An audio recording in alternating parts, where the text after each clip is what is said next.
अस्सलाम वालेकुम सामीन। हिस्ट्री इन्फो टीवी में आपको खुश आमदीद कहते हैं। भारत में हैदराबाद दक्कन से 7 मील दूर कोलगंदा नामी एक शहर है, जहां एक किसान अपने खेतों में बीज बो रहा था। सुबह का वक्त था। इलाके का नवाब सैर करता हुआ वहां से गुजरा। किसान को मेहनत से काम करते हुए देखकर नवाब ने सोचा कि किसान से इसकी खैरियत दरियाफ्त कर ली जाए। वो घोड़े से उतरा और खेत के किनारे पहुंचकर किसान से पूछा, क्यों भाई, खेती बाड़ी में तुम इस कदर मेहनत करते हो, कितना कुछ कमा लेते हो, कुछ फायदा भी होता है या नहीं? किसान ने सर उठाया और नवाब से कहा, फायदा क्या जनाब, फसल कटने के बाद इसके 4 हिस्से कर लेता हूँ।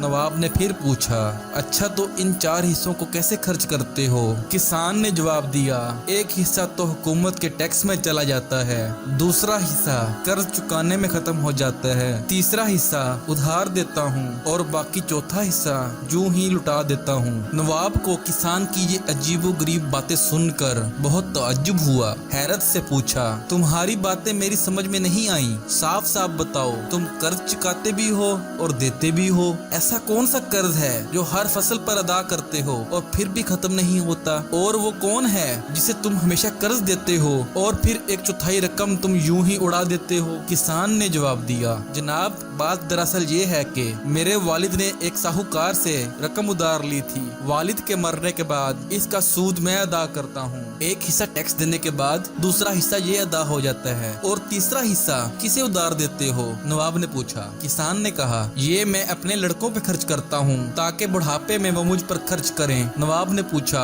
और ये एक हिस्सा फजूल क्यों उड़ा देते हो? किसान ने कहा, मेरी एक लड़की भी है। आपको पता है कि आजकल जहेज के बिना शादी नहीं होती और जहेज एक फजूल रस्म है। चौथा हिस्सा इसके जहेज के लिए रखता हूँ। मेरी नजर में ये रकम लुटाना ही हुआ। नवाब इसकी मुदल्लिल गुफ्तगू से बहुत मुतासिर हुआ और एक बड़ी रकम इस इनाम के तौर पर देखकर रुखसत हो गया। नाजरीन, आखिर में एक छोटी सी दरखास्त है, इसे देखने के बाद इसे दूसरों तक जरूर पहुंचा दें ताकि और भी कोई फायदा उठा सके। सामीन, मज़ीद ऐसी वीडियोस को देखने के लिए हमारे चैनल को सब्सक्राइब और वीडियो को लाइक कमेंट करके हमें सपोर्ट करें।